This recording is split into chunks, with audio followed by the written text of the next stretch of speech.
Music. The night was cold and heavy with rain. Neon lights flickered across the narrow streets of Neo City 9. People rushed. Under umbrellas, faces hidden behind digital masks, the city was always busy. Always loud, but tonight something felt strange somewhere in the shadows. Small cry echoed, a sound almost too soft to notice. Ilara, a young human woman with tired eyes, was walking home after a long shift at the repair shop. Her boots splashed in puddles, her jacket torn at the sleeve. She just wanted to reach home, heat some soup, and forget the day. But then she heard it again, a weak, broken sound like someone whispering for help. She stopped. In the dark corner of an alley, between two trash bins, she saw a small figure. At first she thought it was a child, but when the lightning flashed she saw its skin shimmer like liquid metal. Glowing blue lines ran across its body, and its eyes flickered with fear. Aura froze. It wasn't human, it was something else, an alien, thin, fragile, and trembling. Its breathing was uneven, like a dying machine trying to stay alive. Everyone knew the law. Humans were forbidden to help aliens. The Galactic Council had made it clear. Contact is contamination, they said. Anyone caught sheltering an alien was taken away, never seen again. But Aura looked at the creature and felt something break inside her heart. The small alien tried to speak. Its voice glitched, part electronic, part alive. "I can't stay," it whispered before falling silent. Aura stepped closer. Kneeling down beside it, she touched its metallic skin. It was cold, shaking, almost lifeless. Her wristband blinked red, a warning flashed in front of her eyes. Alien biosignal detected. Report. Immediately, she knew she should walk away. She knew one message could save her from trouble, but her heart wouldn't let her. All whispered softly, "Hey, can you hear me?" The creature blinked weakly, a faint sound escaping its lips. "Please don't tell them," it said in broken galactic common. Aura looked around. The street was empty, but drones flew above, scanning for lob breakacres. Her pulse raced. She took off her jacket and wrapped it around the alien. "I can't leave you here," she said, her voice shaking. She picked the small body up in her arms.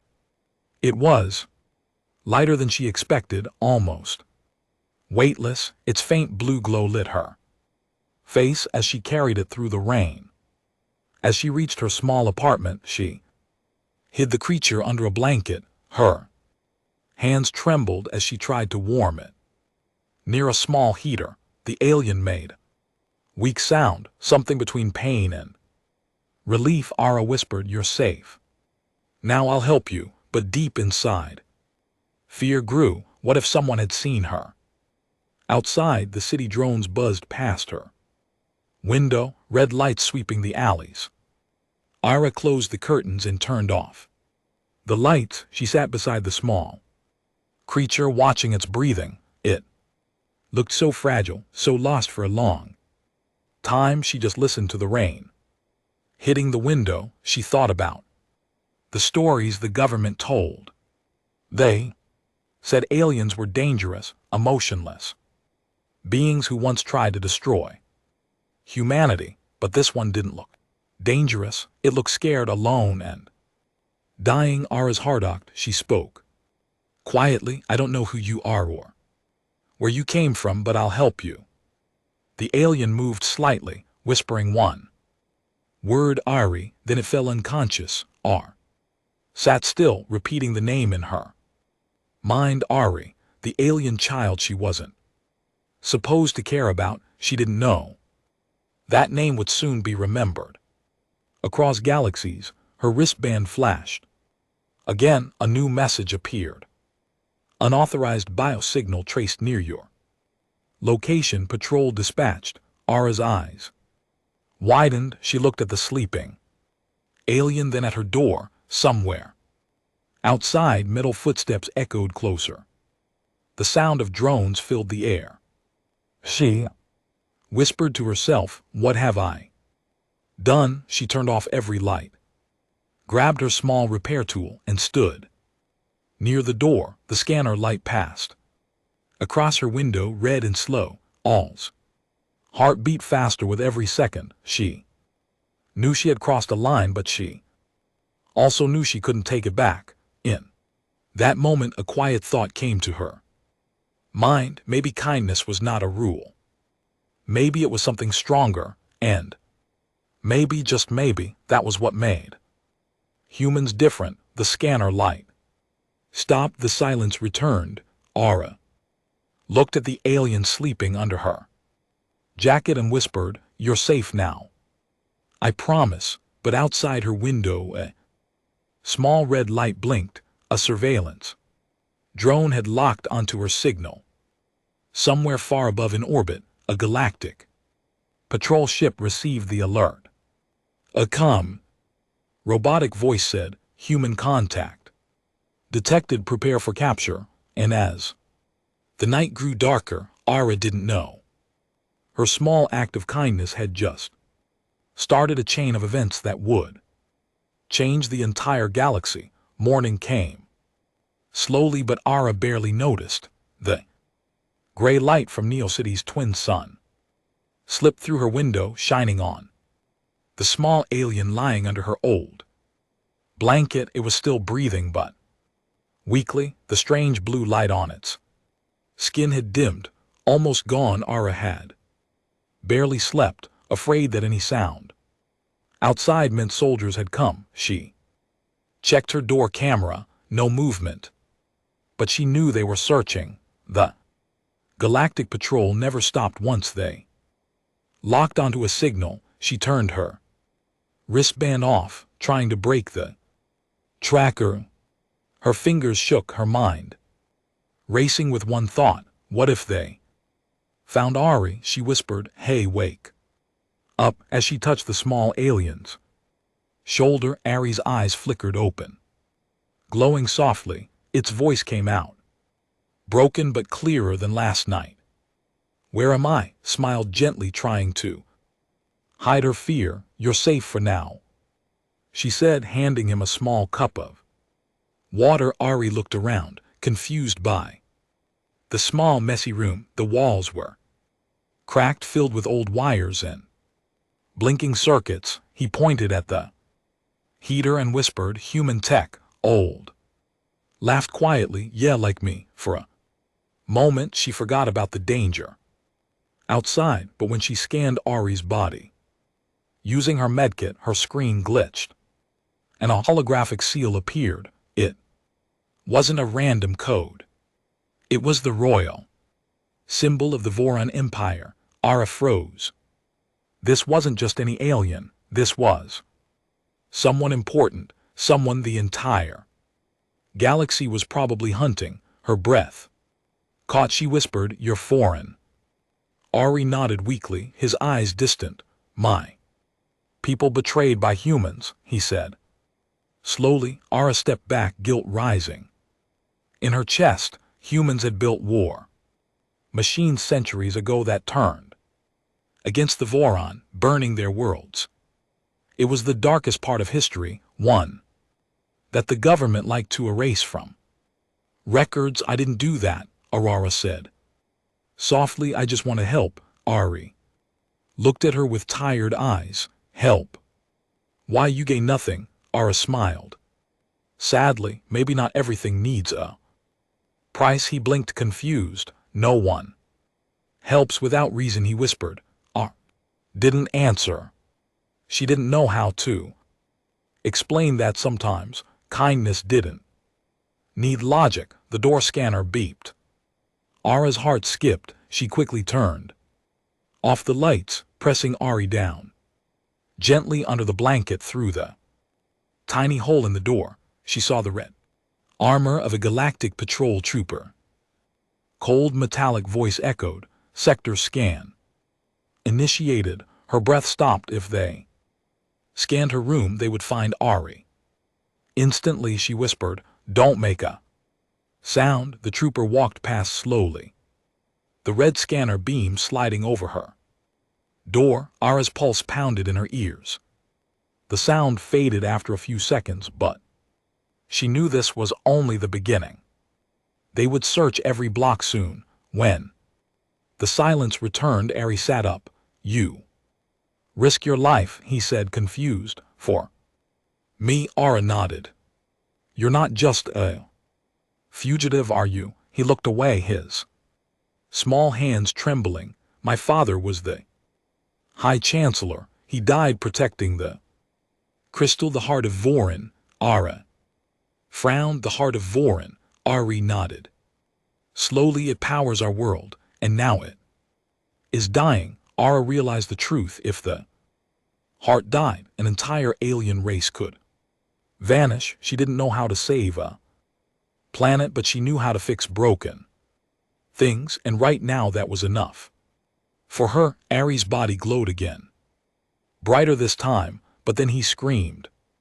Softly, Ara saw his skin flicker with static. His system was collapsing. She grabbed her toolkit, connecting wires, running diagnostics. It was like fixing a machine, but this machine was alive. She worked fast, sweat running down her face. After a few 10 seconds, Ari's breathing steadied. Ara exhaled with relief. "You'll live," she whispered. Harry opened his eyes weakly and said, "You're strange, human." Ara smiled. "You have no idea." Outside, loudspeakers crackled through the city. "All citizens stay indoors. Unauthorized alien contact will be punished." The voice repeated, cold and robotic. Ara's stomach twisted. She had broken the most powerful law in the galaxy, but something inside her refused to feel regret. She looked at Ari, who was watching her silently. For the first time, she saw trust in his eyes, small but real. That night the rain returned. Ara packed a small bag. She knew she couldn't stay here anymore. They had to leave before sunrise. She opened the secret trap door under her bed, a tunnel that led to the old service lines beneath the city. Her father once worked there before he vanished during the last purge. It was dark and full of dust, but it was the only safe way out. She carried Ari carefully, his small frame glowing faintly against the shadows. He whispered, "Where are we going?" Ara replied, "Somewhere safe, I hope." As they moved through the tunnels, lights flickered above them, scanners sweeping the streets. Far away in the command ship orbiting Neo City 9, a robotic officer received an alert. Target signal reacquired. Zone 44, lower levels, back. In the tunnels, Ara stopped suddenly. She heard metal footsteps echoing behind them. Ari's eyes widened. "They're coming." Ara held her breath, pulling him into a narrow gap between old pipes. She could hear the faint hum of drones moving closer. Her hands clenched the repair tool tightly. She whispered, "If we survive this, you're buying me dinner." Ari blinked in confusion, not understanding the joke, smiled tiredly. "Never mind." The tunnel lights flickered out completely. Only Ari's faint blue glow remained. Ara held her breath. The sound of the patrol faded. For now, she exhaled softly, whispering, "We made it." But deep inside she knew this was only the beginning. Galactic law wasn't just about rules. It was built to crush mercy, and soon Ara would learn that in this galaxy, kindness was the greatest rebellion of all. The tunnel stretched deep beneath Neo City 9, dark, silent, and endless. Ara's footsteps echoed softly as she guided Ari through the maze of steel pipes and broken lights. Water dripped From above, mixing with the hum of old machines that hadn't worked in years. The air smelled of rust and oil, a place forgotten by the city, but not by history. Ari walked weakly beside her, his small hand clutching the corner of her coat. His blue glow lit their path. Like a ghost light. Where are we going? He asked in a trembling voice. Alice smiled faintly. Somewhere no one looks anymore. She pressed a button on a wall panel and a hidden metal door creaked open. Inside was a vast chamber, filled with old human technology. Dust-covered terminals, broken drones, and faded screens glowed faintly when she powered them up. This was my father's place, Alla whispered, her voice soft. He worked here before the Galactic Purge, when humans still build things for themselves. Ari looked around, in awe, touching the machines. They look ancient, he said. All laughed quietly. Yeah, they're older than me. She found an old data console and brushed the dust away. The screen flickered to life, revealing rows of blueprints and secret files. Most were locked, but one opened with her father's passcode, Solace. The screen displayed something shocking. Project Helix Artificial Symbiosis Unit. Ari leaned closer, his eyes wide. These are weapon systems, he whispered. All nodded slowly. Yes, human ones. Her father had once worked on AI weapons, machines designed to end wars, but those same machines were used against alien worlds, including Ares. All felt sick inside, she whispered. So we did build your nightmares. Ari looked at her, unsure what to say. She could see pain in his eyes, but also confusion. Humans had destroyed his world, and yet one was saving him now. Ara stared at the screen for a long time. Then she said softly, if humans could build destruction, maybe one human can build healing. Ari tilted his head. Healing? She nodded. You said your world is dying, right? Maybe we can fix it. Ari blinked. But why help? We are not your kind. All smiled sadly. Maybe kindness doesn't need a reason. He didn't understand it yet, but he would. She began working, connecting old data drives, downloading ancient codes. The machines around them hummed weakly to life. Electric sparks lit the room in blue flashes. Ari watched quietly, his eyes full of curiosity. Humans, he thought, were strange, soft hearts, strong minds, unpredictable souls. As Ara typed, hidden system activated by itself. Faint light flickered on the wall and a hologram appeared. It was her father. Recorded message. The hologram said, in a calm voice, if you're seeing this, it means the world has not changed. Froze, her hands trembling. Her father's hologram continued. Project Helix was meant to create peace, not war, but the council twisted it. He looked directly at the camera, his voice shaking. If anyone still believes in kindness, balance between life and machine, follow the coordinates hidden in this lab. Then the hologram faded, leaving a soft hum behind. Ari looked at Ara. Your father believed in peace. Ara nodded slowly, wiping her eyes. Yeah, and they called him a traitor for it. She pulled up the hidden coordinates. Deep space beyond the patrol zones. If the data was right, there might still be a hidden AI base. They're holding technology that could restore AR's dying world, but before she could copy the files, a red warning blinked across the screen. Unauthorized access detected. Galactic Council alerted. All's heart jumped. They found us, she whispered. Ari backed away, fear flashing across his glowing eyes from the shadows. A quiet mechanical whir echoed through the chamber, a red laser dot appeared on the wall, then another.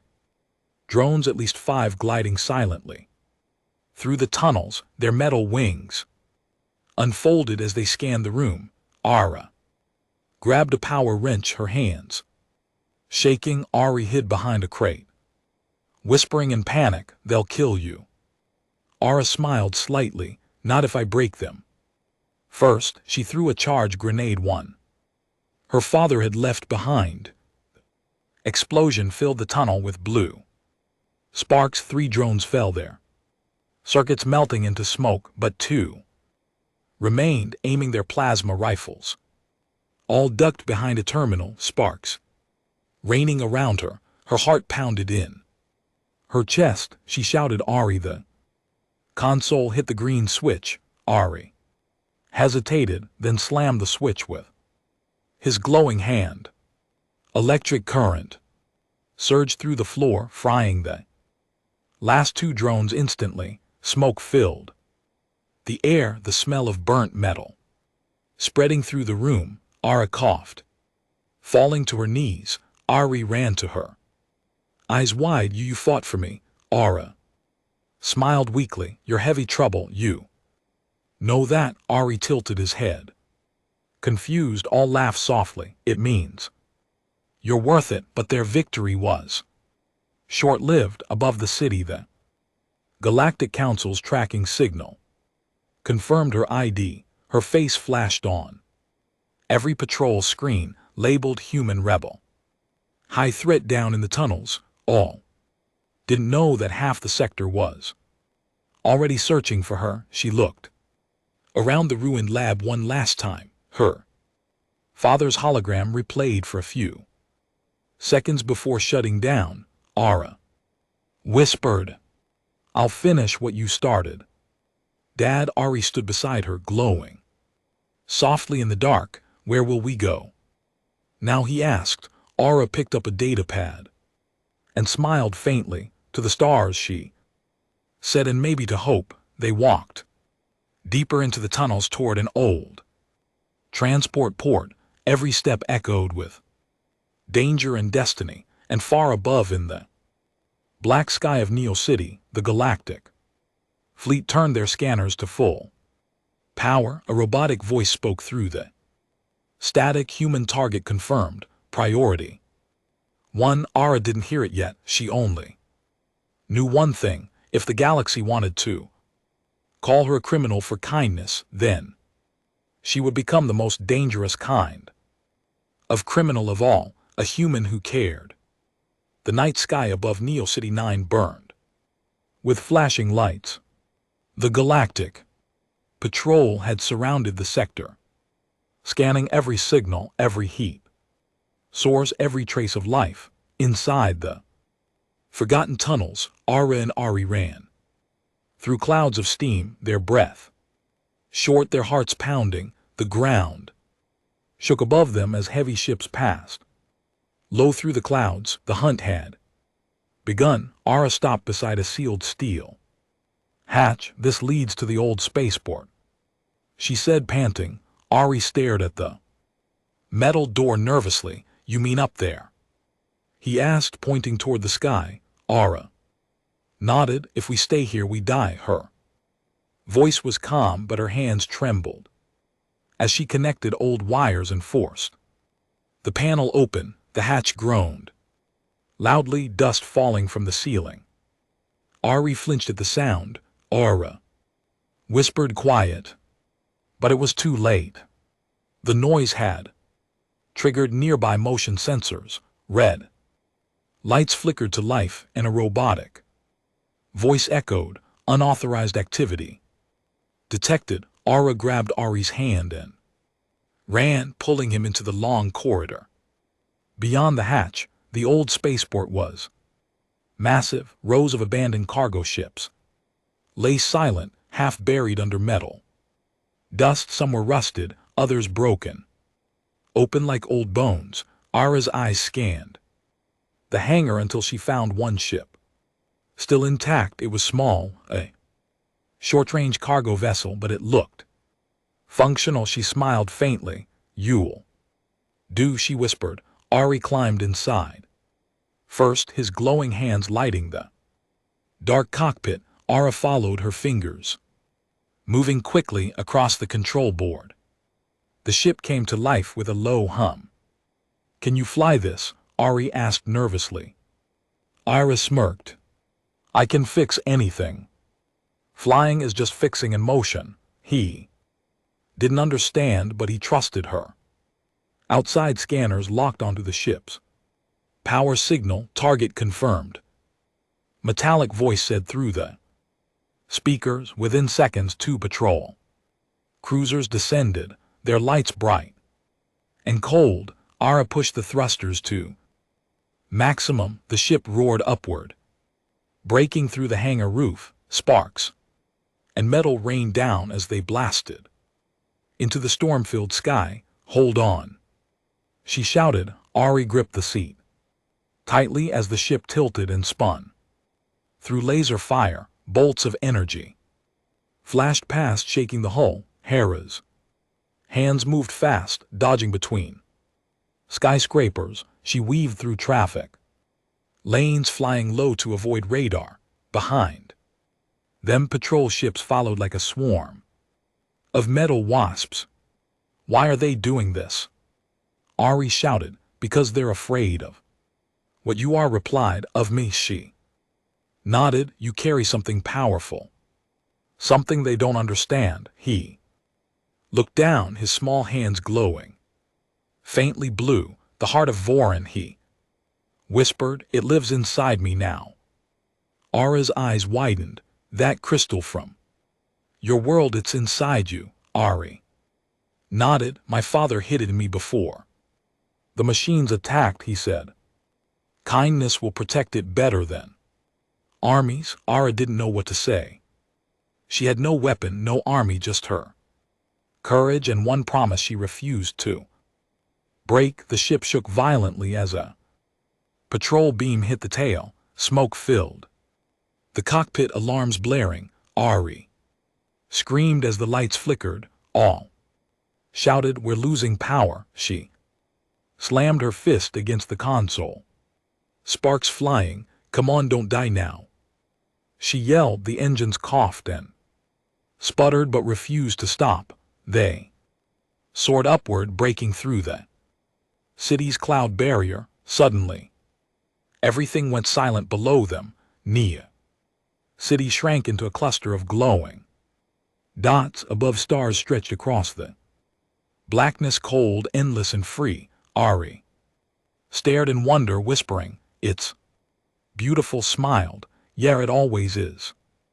The first time, but their peace lasted only seconds. The radar beeped. More ships closing in fast. Ara checked the navigation screen. We need to jump to hyperspace, she said. Ari frowned. But we don't have coordinates. Ara grinned.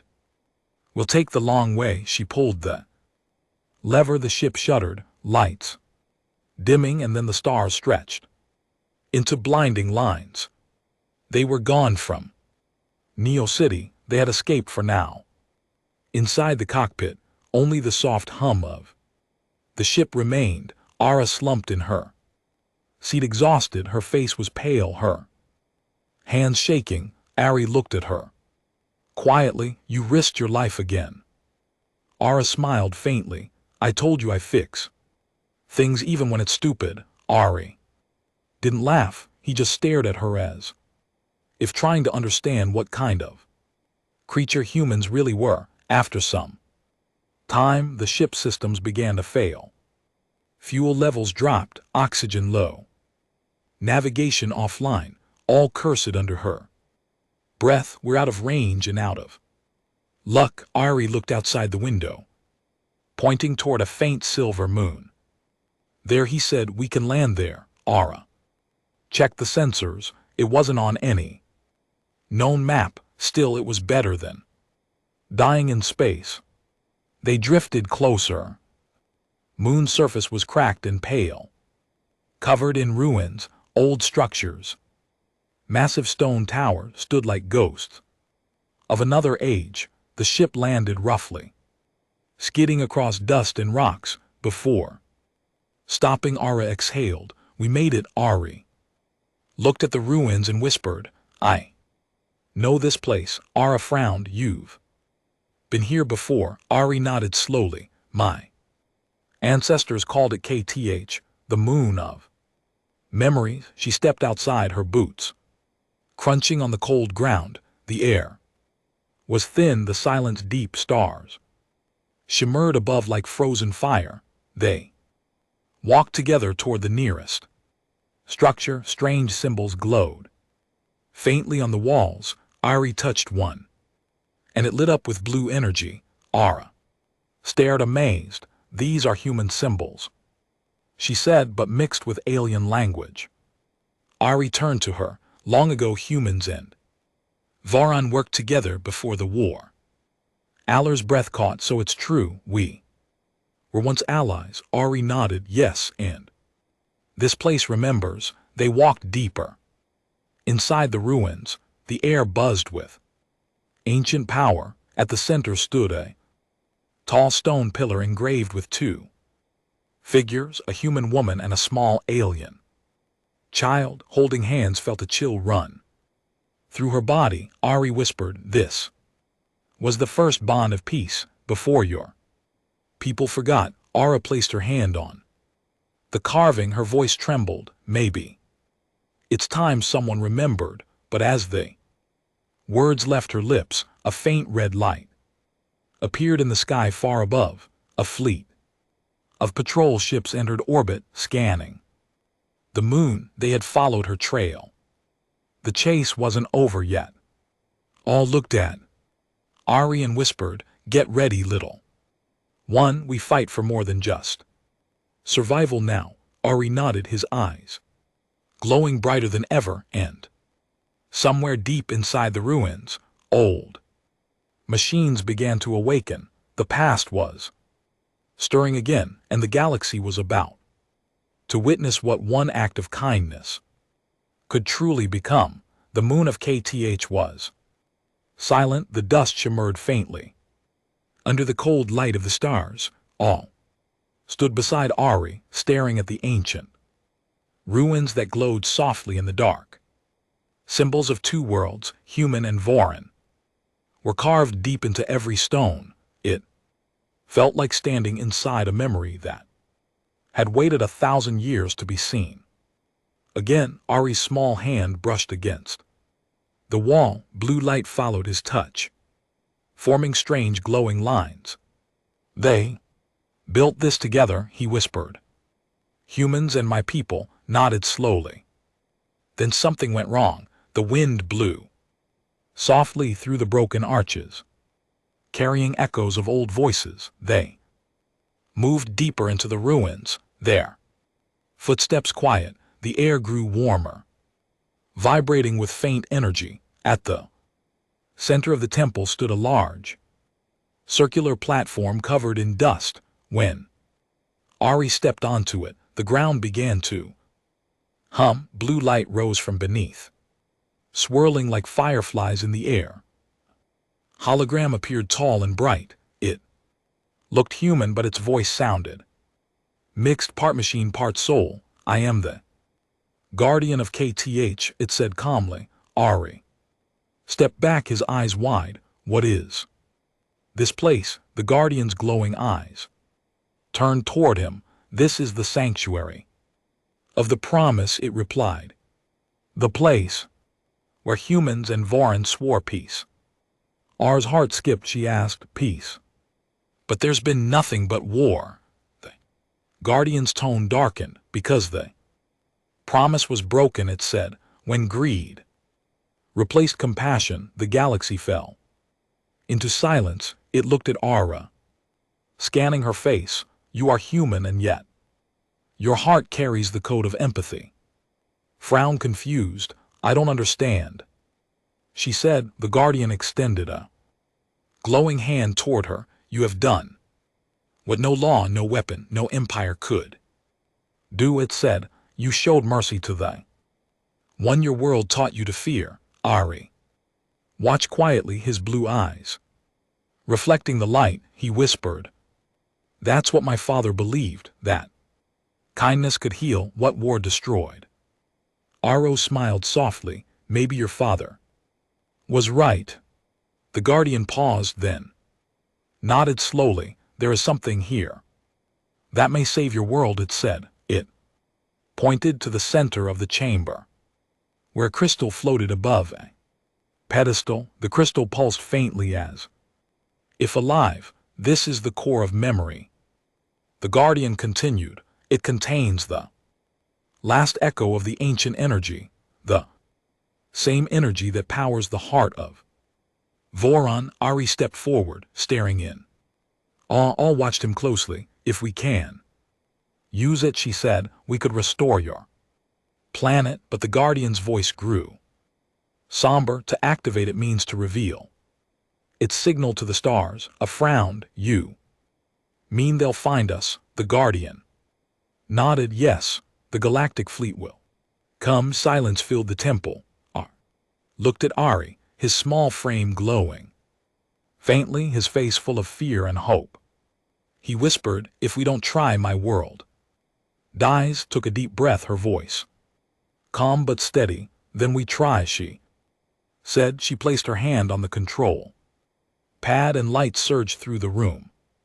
The floor shook. Ancient machines awakened beneath the ruins. The blue glow turned white, spreading across the entire temple. Ari's body shimmered, connecting to the energy through the heart inside him. The guardian's voice echoed through the chamber. "The promises awakening," it said. Outside, the entire moon began to pulse with light, visible even from orbit in the silence of space.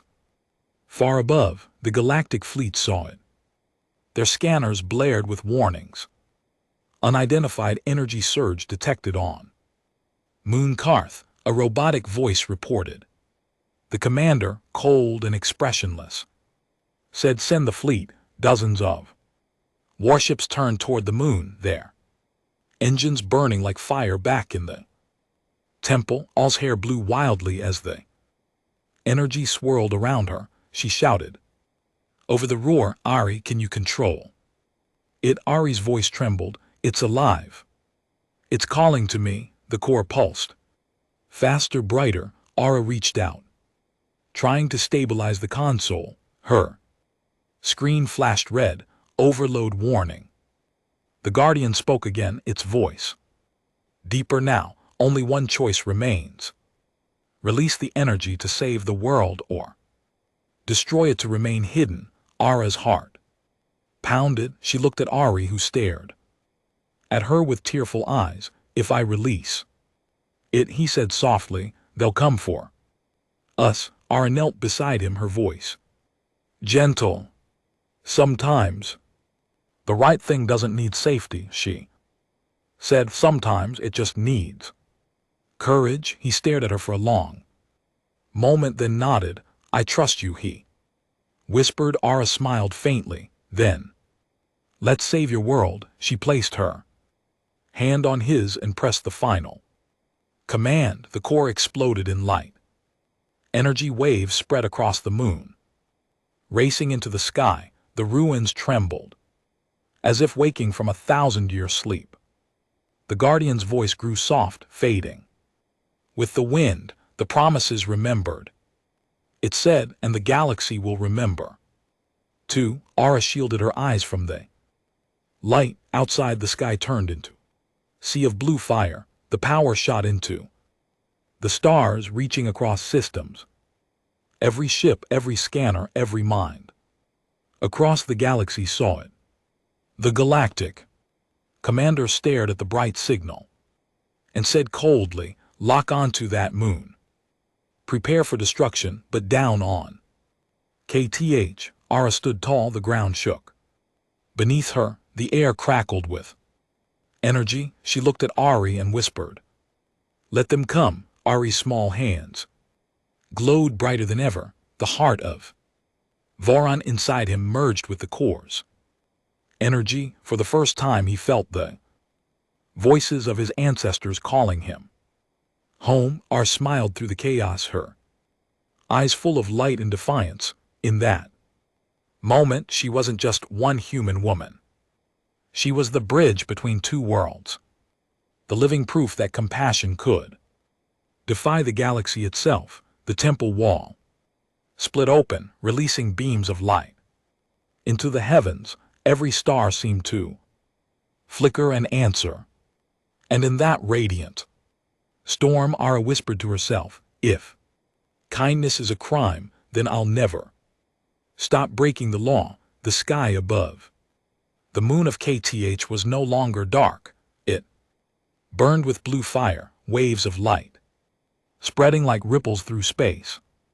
Every starship in orbit turned toward that glow, and inside each one alarm screamed the forbidden signal of the ancient energy. The core of memory had awakened, and with it, the galaxy had remembered the promise. Ara stood on the temple steps, wind whipping through her hair, her clothes torn, her face lit by the rising energy storm. Ari stood beside her, his small hands glowing brighter with every second. The heart, it's calling, he said softly. It wants to reach. The others nodded, then let it. Her voice was calm but full of fire. Above them, the first warships appeared, breaking through the clouds. Their metal bodies glimmered like blades in the blue light. Human vessel identified. A cold mechanical voice echoed from the sky. Target all Voss. High threat. Ari flinched, looking at her. They're here for you. Ara smiled faintly. They think I'm the danger. The ground trembled as plasma beams struck the moon's surface. Explosions shook the ruins, sending dust and light into the air. All grabbed Ari and pulled him behind a fallen pillar. Stay down, she shouted. The blast hit closer, melting stone and steel. Ari's voice trembled. We can't fight them. Aller looked at him, eyes fierce. We won't fight them, she said. We'll show them. She pulled a small transmitter from her bag, a relic from the old world. It connected directly to the galactic network. Ari watched as she tuned the frequency.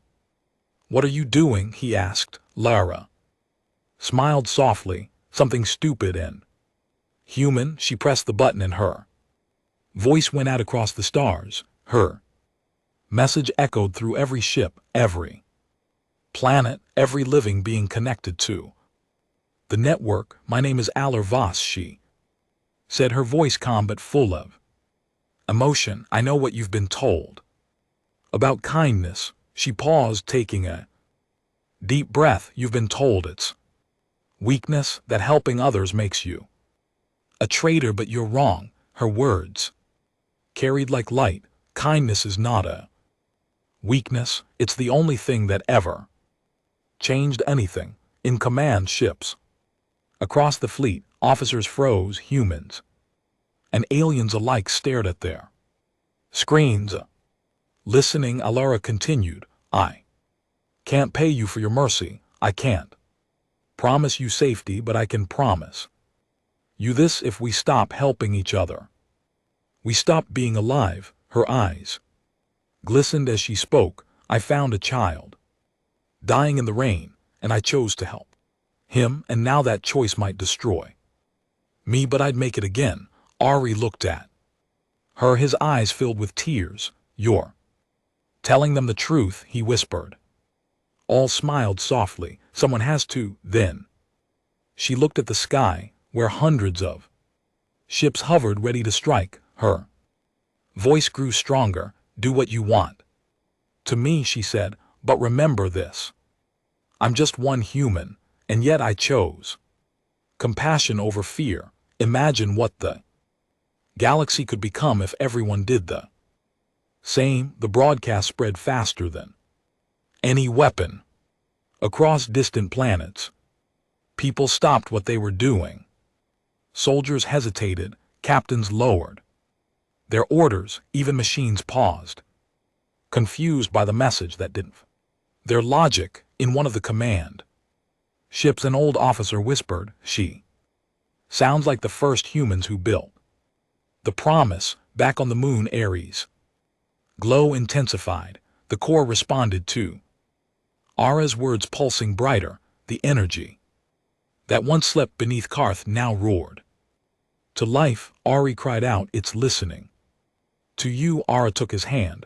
"Then let's finish this together." They walked to the center of the ruins as light swirled around them, the heart of Vorin within. Ari began to resonate with the core. Beam of blue light shot into the sky, reaching the nearest warship instead of destroying it. The light spread through its systems. The ship stopped firing. Inside, the soldiers felt warmth instead of fear. It wasn't a weapon, it was empathy turned into energy. More ships began to glow one after another. Some tried to resist, but the power was too pure, too deep. It connected to every living mind it touched. The war stopped, not by force but by feeling. The commanders shouted orders, "Stop the transmission," but it was too late. The message had become part of the network itself. Ari's body shone brighter than ever. He turned to Ara, tears running down his glowing cheeks. "It's too strong, I can't hold it." Ara grabbed his shoulders. "You can, because you're not alone." The energy surged again. For a moment, the whole galaxy lit up like dawn. From distant worlds to forgotten stations, people saw the same vision. Human woman and a small alien standing together under a storm of light.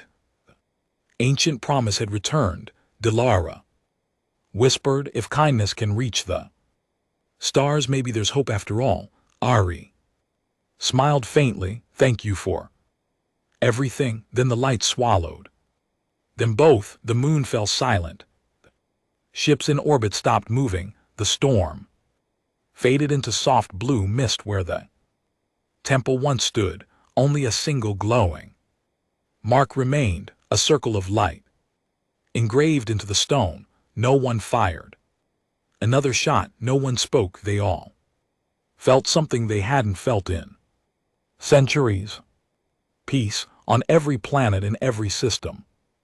The same message appeared across screens and devices. It was voice, soft and endless.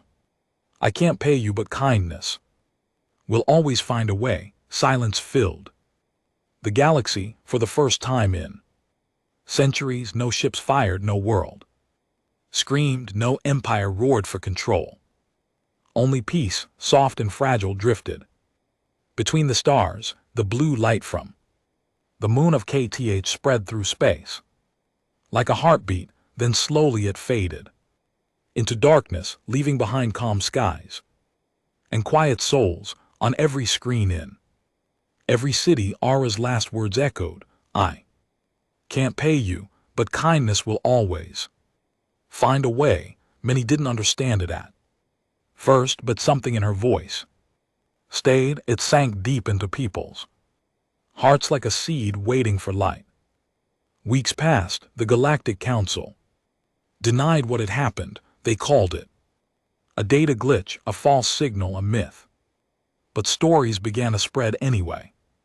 Whispers in spaceports, rumors in crowded markets. They said a human woman and a small alien had stopped a war without firing a single weapon. They said the light of Karth changed people, and that once you saw it, you could never go back to hate. In time, the council lost control. The fleet stopped obeying violent orders. Worlds began to rebuild. Humans reached out to survivors, offering food, medicine, and peace. Trade ships replaced warships, and the name Aravos became a symbol for something long forgotten, hope far away. On the edge of the Milky Ring stood a small world called Lunara. It was quiet, peaceful, filled with gardens and glowing rivers. There a statue stood at the city center, A woman holding a small, alien child in her arms, beneath it. Words glowed softly. Kindness is not a price, it is a promise. Children gathered around the statue every night. Old travelers told the same story again and again, how one human had saved a dying alien child, how that child carried the heart of his people, and how together they awakened the promise of the galaxy. No one knew exactly where they went after the light, but everyone felt they were still out there watching. From the stars years later, the galaxy was different. The old laws were rewritten. The Kindness Act became the foundation of the new galactic code. It stated no act of compassion shall ever be treated as a crime. For the first time, humans and aliens shared power, and the galaxy was not ruled by fear, but by understanding. Ari grew older, his body still marked with faint blue light. He became the new leader of the Voron people, but he never called himself emperor. He called himself the keeper of the promise. Every speech he gave began with Yara's words, "I can't pay you, but thank you." Under his rule, no weapon was built without purpose. No world was left starving, and no child, human or alien, was ever left alone in the rain. Ari often looked at the stars at night and whispered softly, "Are you watching me, Aller?" And somewhere in the endless dark, he felt her warmth in the wind. A whisper carried through the galaxies, "Yes, I am." The moon of KTH became sacred ground. Pilgrims from thousands of systems visited its ruins. They called it the Cradle of Mercy. The same temple where Ara had once stood now glowed faintly with blue light. At night, if you stood quietly, you could hear echoes of her voice in the wind. Not words, but a feeling, a calm reminder that even in the coldest universe, warmth still existed. Centuries passed, but the legend never died. It became the first story taught to every child in the galaxy. The human who shouldn't exist, they called her, because she had done what no law, no army, no empire ever could. She cared. Her story was told not as history, but as truth, because the galaxy itself had seen it, felt it, and changed because of it. And in the deep archives of the Galactic Hall, there was a small message capsule sealed in glass. It was found floating near KTH years after the battle. Inside was Aller's final recording, her voice soft, gentle, and human. "If someone finds this, please remember what we started," she said. "Don't build walls between hearts, build bridges instead." She paused, her voice trembling slightly. "Kindness isn't weakness, it's the only power worth having." The message ended with static, but her tone stayed alive across generations. Many believed it wasn't just a message, it was her soul. Some said the light of KTH still burned faintly in her name, a blue star that never went out, and those who saw it from their ships would whisper, "She's still out there." In the end, Aros didn't just save one alien child, she saved the meaning of being alive. Her choice in a rainy alley had broken a law but healed a universe. And GT, she had proved that the smallest act of mercy could echo through galaxies. Her name became eternal, not because she fought, but because she cared. Ari, now old and wise, stood once more at the statue built in her honor. He placed his glowing hand on the stone and whispered, "I can't an LT Unk and GT pay you." The wind moved softly through the trees, and a faint voice answered in the air, "You already did." The stars above shimmered brighter that night, the blue one in the middle flickered gently. It looked like a heartbeat, a sign that somewhere beyond all worlds kindness still lived and always would.